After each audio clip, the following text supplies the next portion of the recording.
자, 우리 교재부 1패스 2차 대비로 영상 통강 진행할 텐데 일단 21번부터 24번 비문학 먼저 볼게.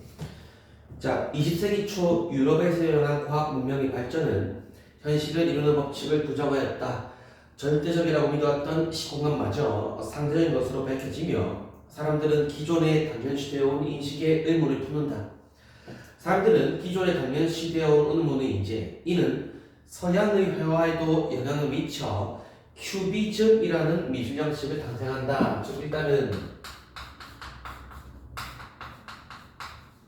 큐비즘이라는 게 나오는데, 자, 큐비즘의 개념이 그 다음 문단에 바로 이어서 나오죠. 사실적 제한에 집중했던 전통 회화와 달리 본질을 구현하기 위해 본질 구현을 위해 뭐한다? 근원적 형태를 그려내는 것을 목표로 삼았다. 근원을 그려내는 것. 이를 위해 대상과 본질에 관련이 없는 세부적 묘사를 배제하고 구와 원기둥 등의 기하학적 형태로 대상을 단순화하여 질감, 부피감을 구현하고 색채 또한 본질 구현에 있어 부차적인 것으로 판단해서 몇 가지 색으로 제한한다. 특징을 걸어보면 특징이 세부 묘사 안 하고요. 그 다음에 단순화하여 기하학적 형태,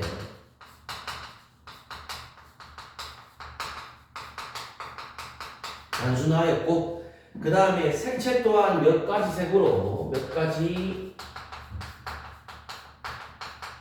색으로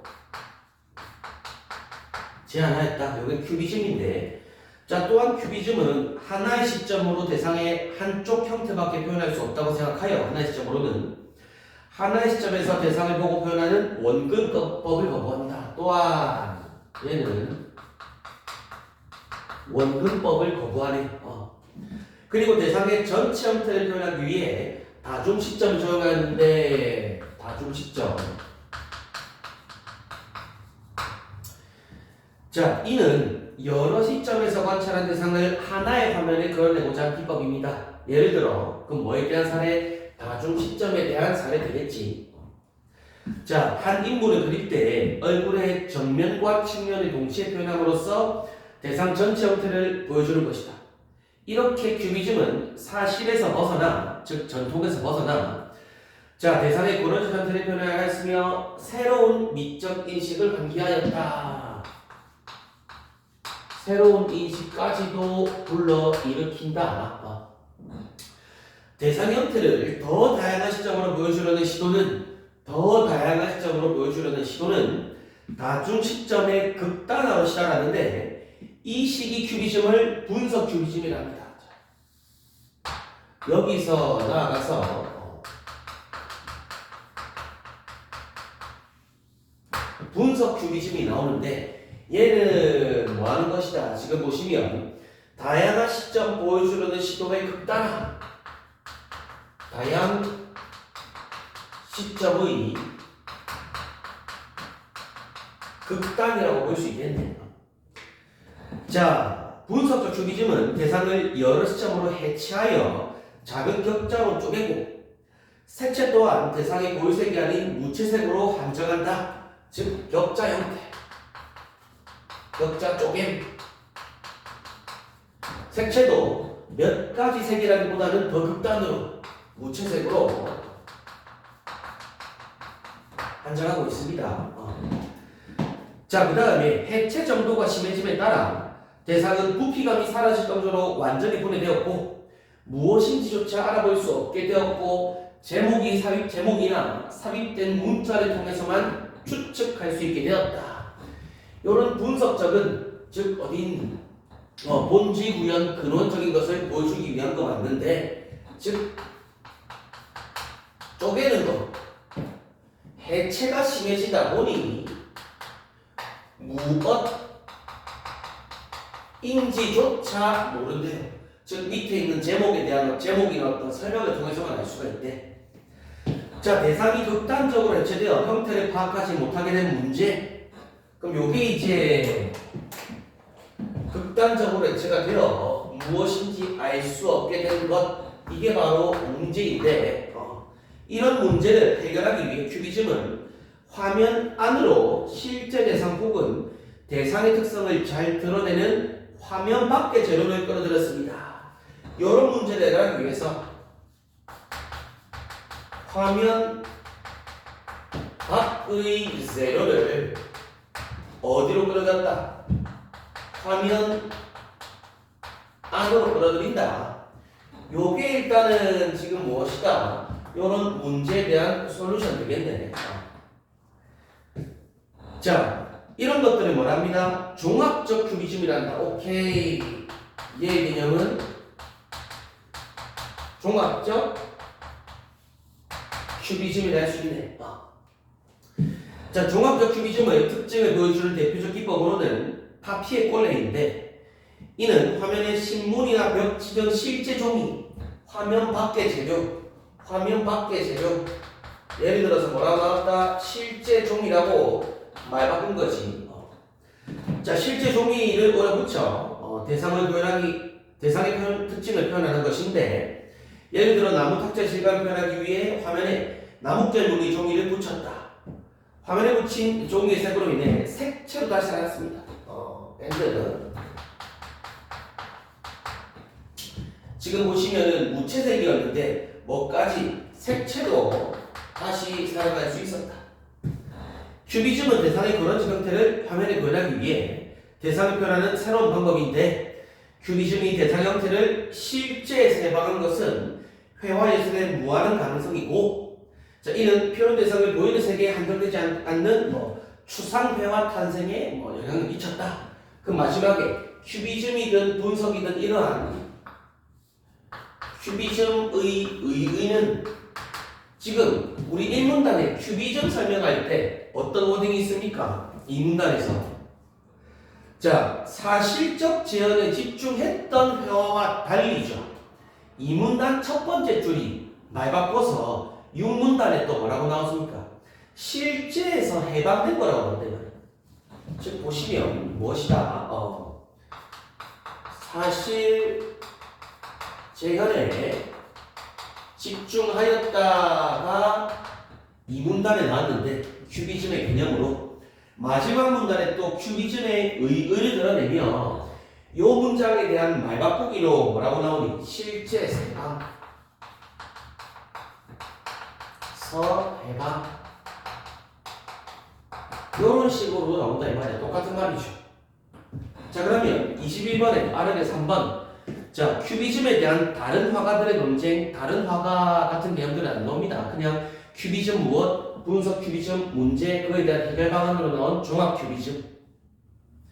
22번의 기억은 자, 어디 있냐면 대상이 극단적으로 해체되어 형태를 파악하지 못하는 문제. 즉 일단은 요게 기억으로 나와 있네요. 가장 적절한 것은 1번 봐요. 대상의 본질을 화면에 구현하기 위해 다중 시점의 집착. 자, 집착이라는 워딩이 나오는데 보시면 뭐라고? 일단 큐비즘이 본질 구현, 근원 구현하는 거 맞는데, 분석적 큐비즘은 다중 시점의 극단으로 치다가 쪼개고 해체하는 게 더 심해졌다라고 했죠. 물론 쪼개고 해체하는 그 이유는 무엇이다? 이런 본질을 구현하기 위해서였을 것이다. 답은 22번에 1번 되겠지. 자, 23회 A와 B인데 A는 지금 분석적 큐비즘, 얘가 A, 종합 큐비즘이 B라고 나옵니다. 자, 그러면 4번에 적절한 거. B는 A와 달리 화면 밖 재료. 자, 선택지가 아무리 길더라도 모든 선택지가 중요한 게 아니라 거기서 키워드가 반드시 있어. 그럼 여기서는 23회 4번에서는 뭐가? 화면 밖 재료가 정말 중요하겠지.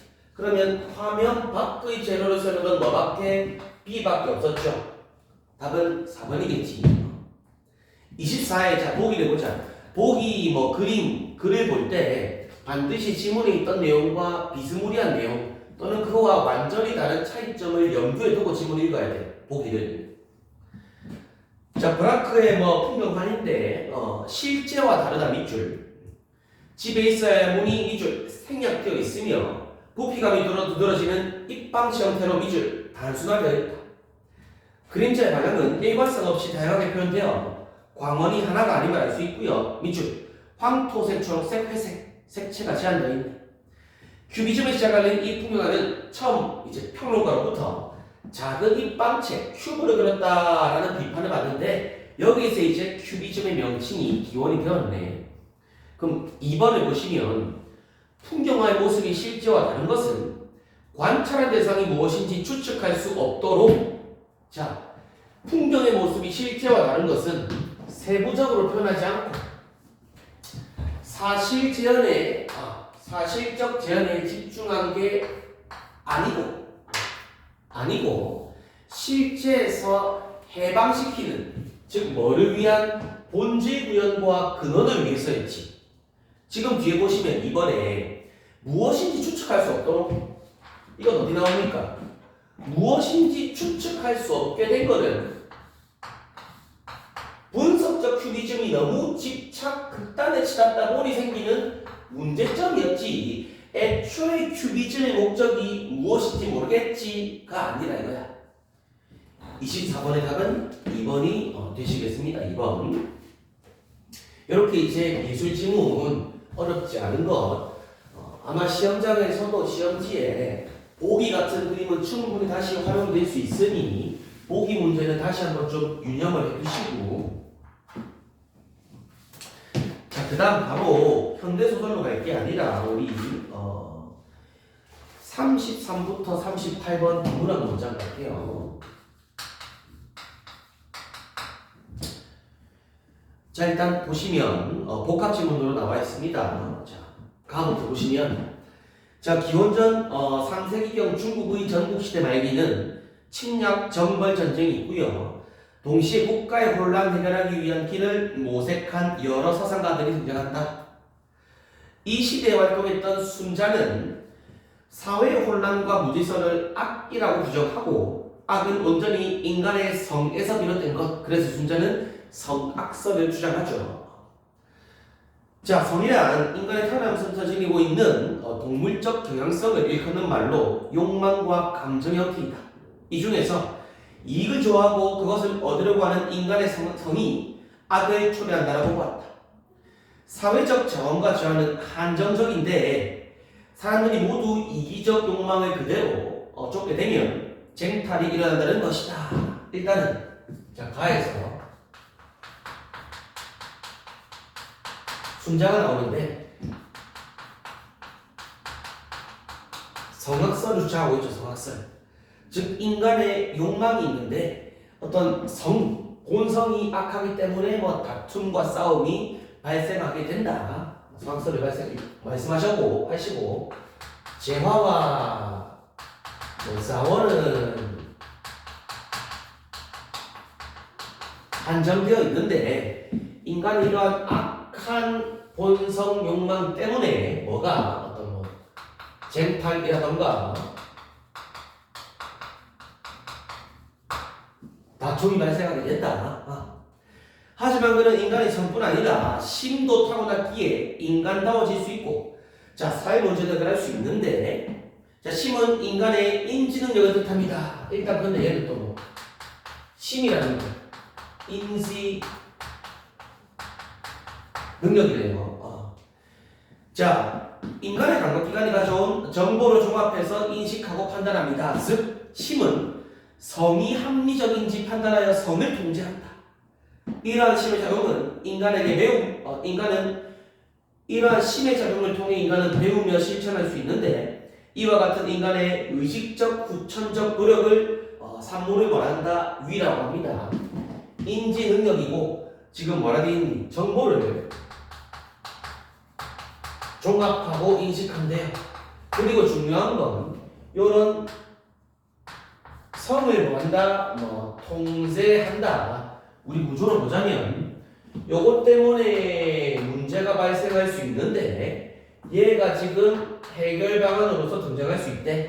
그리고 요런 심의 산모를 말한다? 위라고 나오죠. 위라고 한다. 순자는 성을 변화시키는 위의 역할을 강조했는데 위의 역할을 성을 악한 놈을 바르게 통제. 자, 특히 위의 핵심으로 예를 언급하고 그것의 실천을 주문합니다.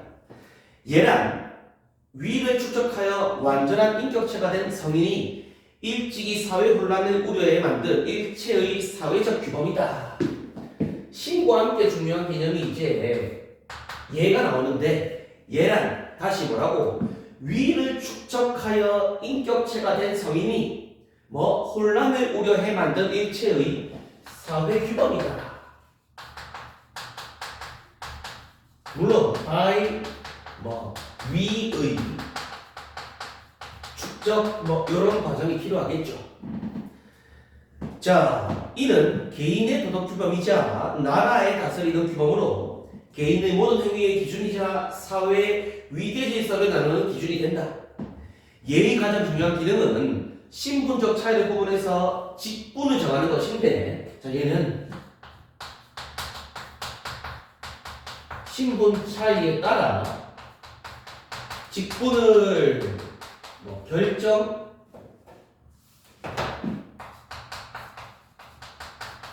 결정하는 것인데, 자, 그래서 보면, 자, 이는 인간의 욕망 추구를 긍정하되 그 적절한 기준과 한계를 설정함을 의미한다. 이 말인즉슨 욕망 자체는 긍정이지만 신분 차이에 따라 직분을 두면서 기준을 설정한다 이 말이에요. 기준을.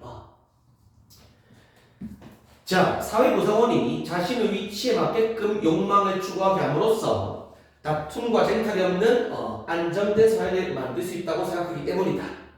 이때 순자는 군주를 예의 근본으로 규정하고 이 군주 역할을 중시한다.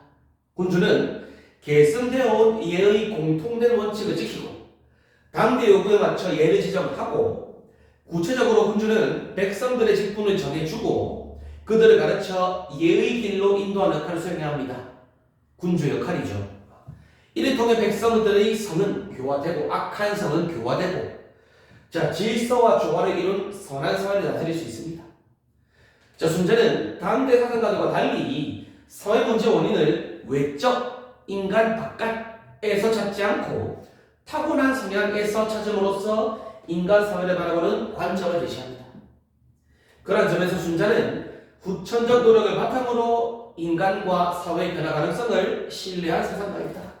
일단 순자의 의의는 외적 상황에서 찾지 않고 어디에서 지금 내적에서 그리고 후천적인 노력을 중시하셨다. 그리고 가장 중요한 것은 누구의 역할, 마지막에 나온 건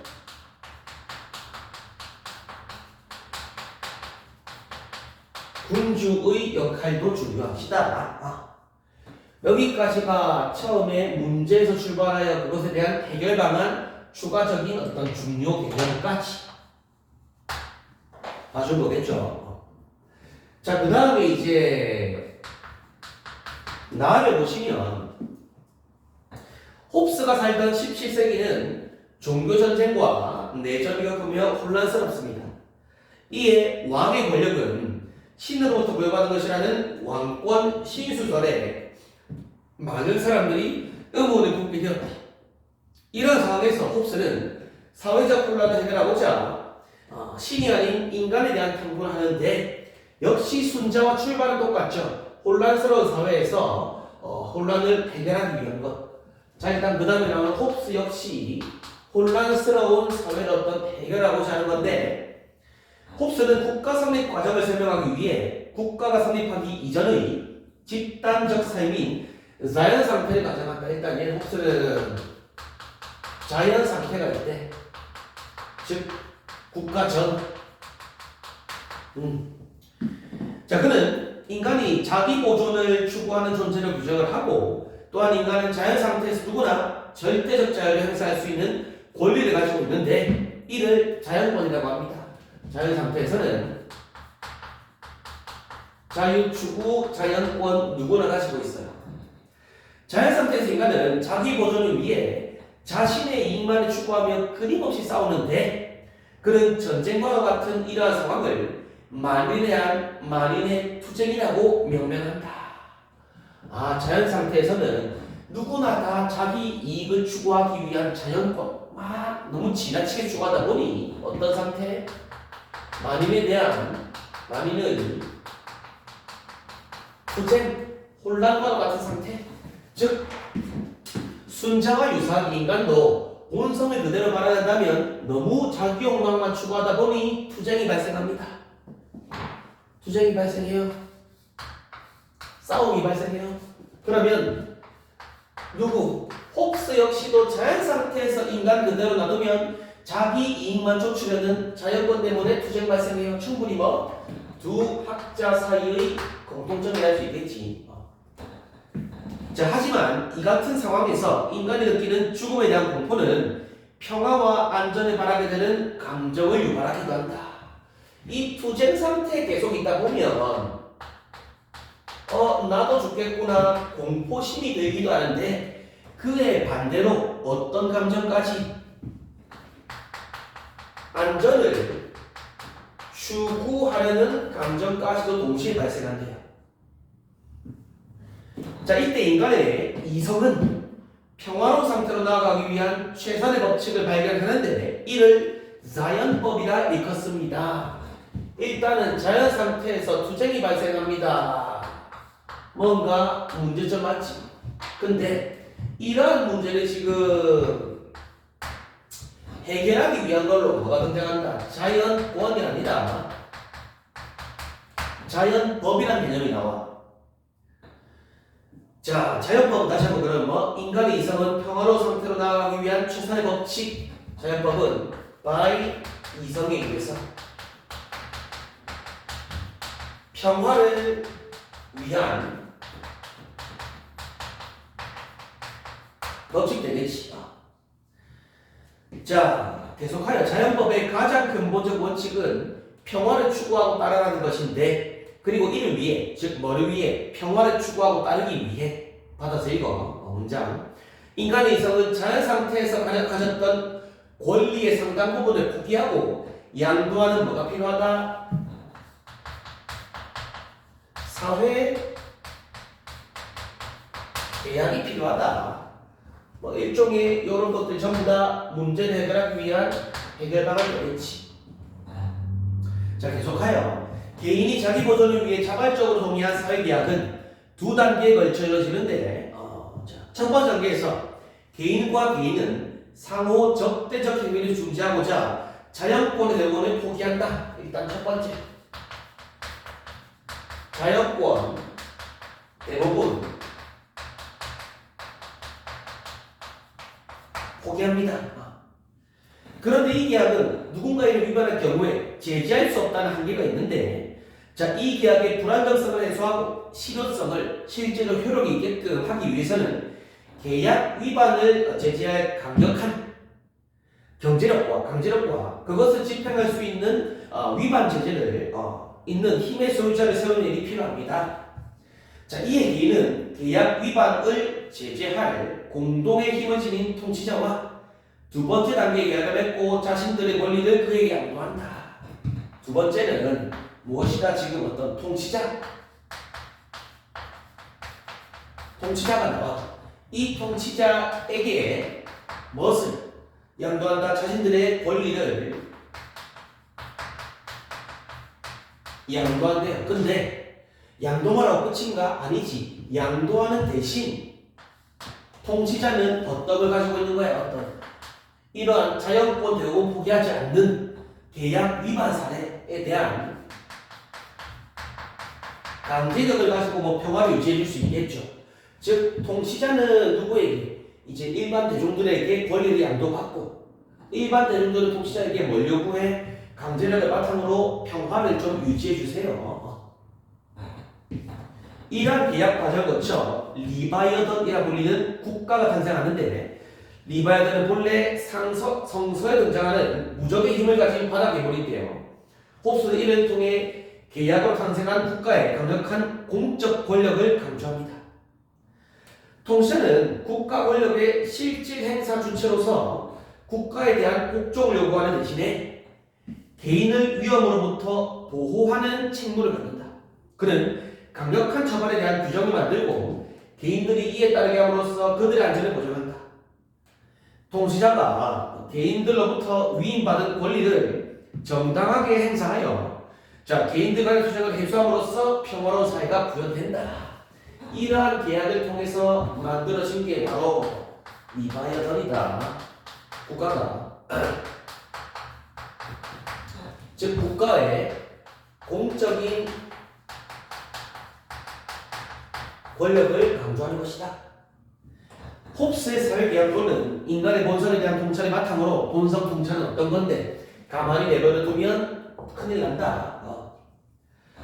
국가가 성립하게 되는 과정을 제시하고 있는데 특히 국가가 지닌 힘의 원천을 신이 아닌 자유로운 개인들에게서 찾고 있다는 점에서 근대 주권 국가의 표제를 말한다. 일단 출발은 비슷하죠. 혼란을 해결하기 위해서 어떤 해결의 방안을 혼란을 해결하기 위한 해결 방안을 근데 순자를 보시면은 해결 방안으로서 뭘 인간 개인을 좀 강조했다면 물론 군주까지도 이 홉스 같은 경우에는 개인도 개인이지만 조금 더 큰 차원에서 국가의 공권력을 좀 강조하는 차원으로 해결 방안이 진행되고 있었지. 33번에 보면 적절한 것은인데 이번에 현실을 개선하려는 사상가와 즉 어떤 현실? 혼란스러운 현실. 사상가의 견해와 그 의의를 제시한다. 순자는 어떤 거? 인간의 후천적 노력을 강조한다. 이런 의의가 있고 홉스는 마지막에 어떻게? 근대 주권 국가의 토대를 마련했다. 라는 식으로 의의가 나오죠. 34번에 적절하지 않은 거 2번 통치자는 신으로부터 부여받은 권리를 정당하게 행사하는데 더 이상 홉스가 보기에 통치자는 신이 중요한 게 아니죠. 즉 일반 백성들 민중들에게서 받은 권리 양도 받고 그걸로 이제 강제로 행사하는 거지. 답은 2번이지. 35회 기억 보시면 신분 차이를 구분해 직분을 정합니다. 요거네요 기억이. 35번에 5번 한정적인 사회지원과 자원과 재화를 적절하게 분배하여 사회 안정성 추구한다. 그렇지. 욕망은 긍정하는데 신분에 따라서 욕망에 대한 기준을 정해줄 게였잖아. 그래서 한정된 재화 자원을 아무나 막 무턱대고 쌓을 수 있게 하는 게 아니라 36번에 니은은요 사회계약입니다. 니은 요게 니은이네. 3번을 보셔요. 적절하지 않은 거. 개인은 첫 번째 단계의 계약을 맺음으로써 공동의 힘을 제지할 수 있는데 일단 첫 번째 단계의 계약은 뭐였죠? 자연권의 대부분을 포기하는 거고 두 번째는 통치자에게 그 권리를 양도하는 거였지. 근데 다시 한 번 보시면 첫 번째를 맺음으로써 공동의 힘을 제지하는 게 아니라 공동의 힘은 오히려 통치자에게 있는 거죠. 강제력 가지고 있는 거. 즉 첫 번째 계약과 두 번째 계약의 개념을 좀 구분해서 봐야겠지. 37번에 또 보기가 나오는데 글이 비스무리한 것 또는 조금 다른 거 찾아봅시다. 생물학자 하디는 공유지에서 자유가 초래하는 혼란한 상황을 공유지의 비극이라고. 그는 목초지 상황을 예로 들고 있는데 모두가 사용할 수 있는 목초지가 있고요. 한 목동은 자기 이익 극대화 어디서 봤죠? 쟁탈이 일어납니다. 또 어디 투쟁이 생깁니다. 극대화하는 방법으로 가능한 많은 소떼들을 목초지에 풉니다. 다른 목동도 같은 방법을 취하다가 목초지는 황폐화됩니다. 5번에 보셔라.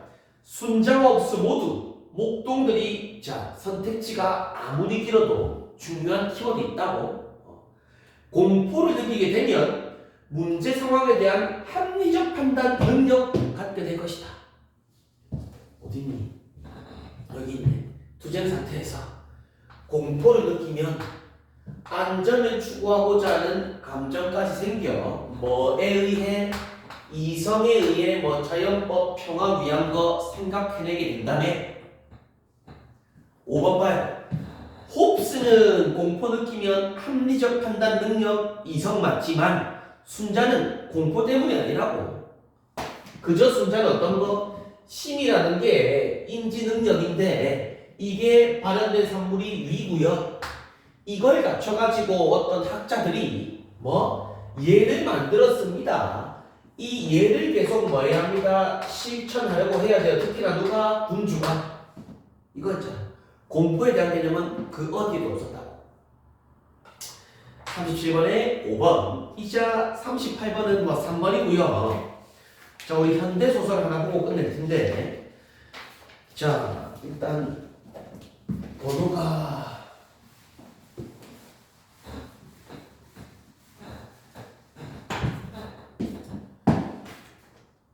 25에서 28인데 이거 다 읽지는 못하고, 자, 일단 보기를 먼저 보면 27번에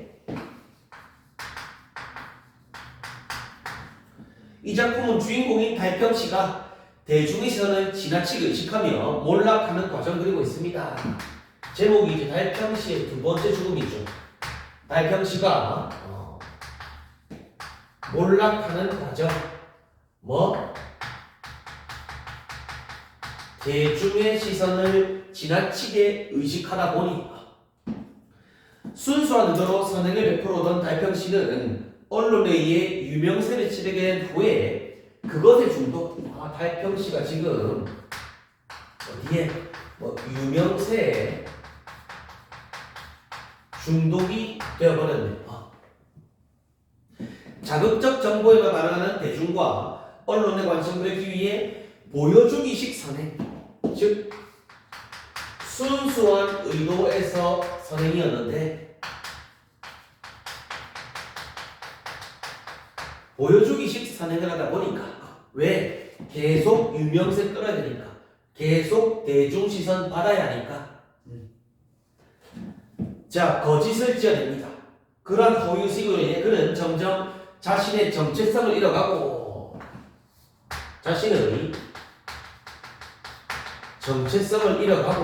마지막에 뭐까지 끝내? 가족까지 파탄에 이르게 된다. 자, 그러면 앞에 지문에서 계속 앞부분 줄거리에 보시면 본래 자신의 모습 잃어버리는 첫 번째 죽음, 이게 이제 달평씨의 첫 번째 죽음이고, 그리고 지문 맨 마지막 쪽에 보시면요, 맨 마지막 쪽에 이제 아내가 말하죠. 여보, 당신 자식까지 팔아먹을 생각입니까? 가속으로 무너져 내려 더 어찌할 길 없는 남편의 두 번째 죽음의 순간에 이처럼 부르짖고 일어선 그녀의 외침은 즉 그녀의 외침 뭐겠니? 아내의 외침은 죽지 않게 하려는 이제 달평씨 다시 살려내려는, 우리 달평씨를 다시 한번 살려내 오직 한 가닥 빛이었다.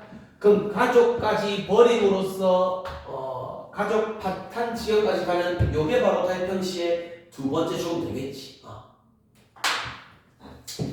자, 그러면 요거는 문제만 한번 보시면 25번에 1번 공간적 배경을 통해 인물의 심리를 암시하는데, 지금 공간적 배경이라고 할 만한 게 어떤 부분입니까? 그냥 그 가게죠. 달평씨가 하고 있는 가게. 25번에 1번에 보시면 공간적인 어떤 배경을 통해서 인물 심리 알기 힘들다. 자, 26번에 5번을 보시죠. 5번을.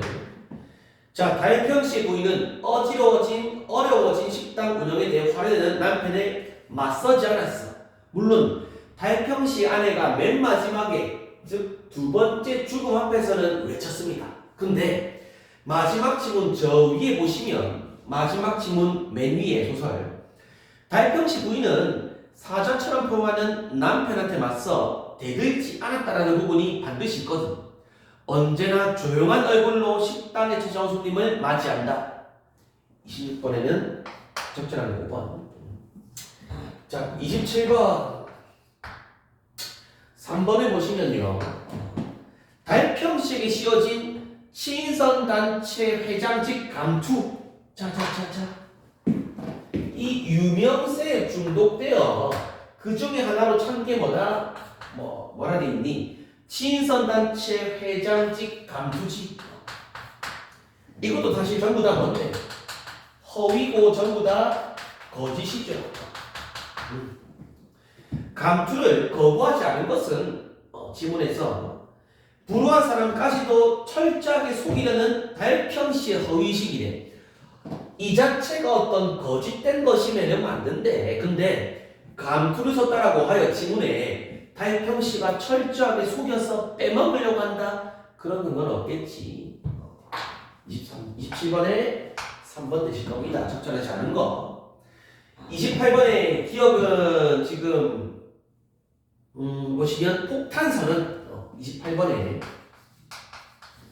기억은 폭탄선언인데 어떤 거? 자, 보시면 그 위에 어떻게 말했니? 나는 뭐 죄를 지었습니다 라고 하는 그런 말 있지. 또 이제 니은은 보시면 어디 있냐면 니은은 또 폭탄선언. 어떤 선언? 자, 아버지 왜 이러시는 거예요? 백배 천배 오른손 안돼 폭탄선언 바로 그때였습니다. 어떤 말? 자, 바로 뒤에 너희 셋은 모두 내 빗줄이 아니야. 이건 이제 가족 파탄에 이르게 되는 이런 말 되겠지. 그러면 적절한 거 5번을 보시면 기억과 니은은 모두 반향을 일으켜 어떤 영향력을 일으켜 자신의 처한 상황을 바꾸려는, 기억은 바꾸려는 누구에게? 대중에게서 이제 시선을 다시 자기 쪽으로 돌리려는, 니은은 가족과 함께 어떤 대중에게서 가족들이 하도 뭐라고 하니까 폭탄선언 한 거였잖아. 또 그럼으로써 대중의 시선도 다시 자기한테 돌릴 수 있겠지. 답은 28번에 5번 되겠습니다. 일단 나이테 부분 비문학 지문은 안 나오기에 24년도 3월에서 나올 만한 비문학은 우리 앞에서 봤던 두 가지인데 그 정도 크게 어렵지 않아요. 다만 보기 문제는 다시 한번 좀 조심해 주시고, 문학 같은 경우에는 지난 수업 때 배운 내용 그리고 제가 손필이 드린 내용 좀 다시 한번 확인을 하면서 특히나 중요한 건 보기 문제 좀 다시 한번 유념합시다.